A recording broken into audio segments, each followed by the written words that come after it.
In this crochet video, I'm going to show you how to do my absolute favorite crochet stitch, which is the half double crochet stitch. For this, you're going to need a crochet hook and some yarn.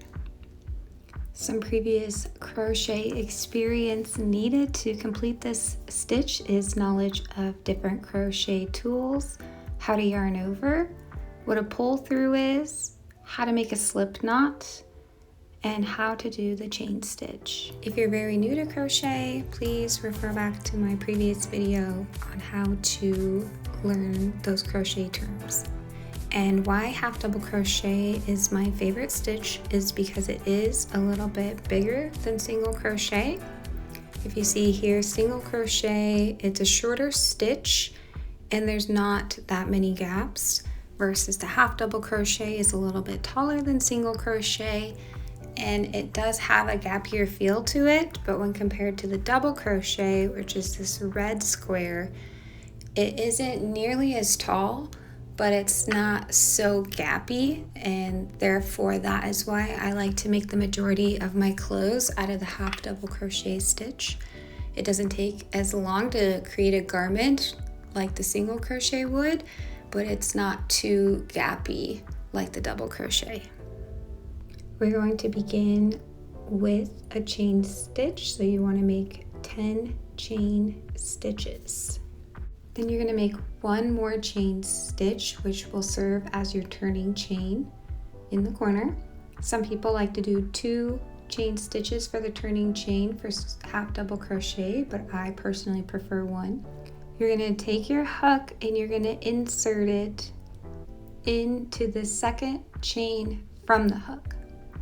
But before that, you're going to yarn over and wrap the yarn around your hook first. Then you're going to put the hook into the top V portion of the second chain stitch from your hook. You should then have 3 loops of yarn on your crochet hook. And from there, you're going to yarn over and pull through 1 loop, which is the yarn from the V stitch. And you should then have 3 loops of yarn still remaining on your hook. After that, you're going to yarn over and then pull through all 3 loops of yarn on your hook, where you should be left with 1 loop on your hook. And those are the steps on how you create a half double crochet. You would just repeat this over and over again. Yarn over, put your hook through the next top part of the V in your chain stitch, where you should then have 3 loops of yarn on your hook. You're going to yarn over and pull through just 1 loop, which is that top part of the V stitch, where you have 3 loops on your hook. Then you're going to yarn over and pull through all 3 stitches. This is a really great stitch because it's easy to get into a nice flow once you get the hang of it, and you can accomplish a lot of stitches in a short amount of time when you practice. You'll want to continue that same motion of yarn over, pull through 1, yarn over, and pull through 3 for the rest of the row. Since we made 10 chain stitches in our first row, which is the foundation chain, you're going to want to make sure that you have 10 half double crochets when you finish. So make sure to count your stitches. When you finish, you're ready for your second row of half double crochet. You're first going to begin by chaining 1 for the turning chain, and you're now going to flip your work and work down the other side. So you're going to yarn over on your hook and you're going to insert it into that first V. So you skip the first chain stitch and you put it into the very first V, which should be the first stitch of your row, but second stitch from your hook.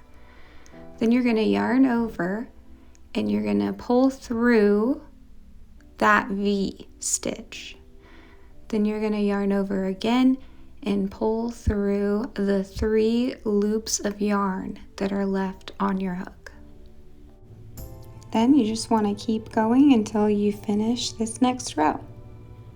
You are doing the same steps that we just learned on the foundation row, only instead of going through the top part of the V, we are going through both strands of the V now. I find that the first row where you're putting your stitches into the foundation chain is the hardest row, and I find the rows that come after it to be much easier. And that's it for the half double crochet stitch. After all the practice you did with single crochet, this should have been really simple for you. So now you know how to do single crochet, half double crochet, and in the next video I will show you the next popular stitch, which would be the double crochet stitch.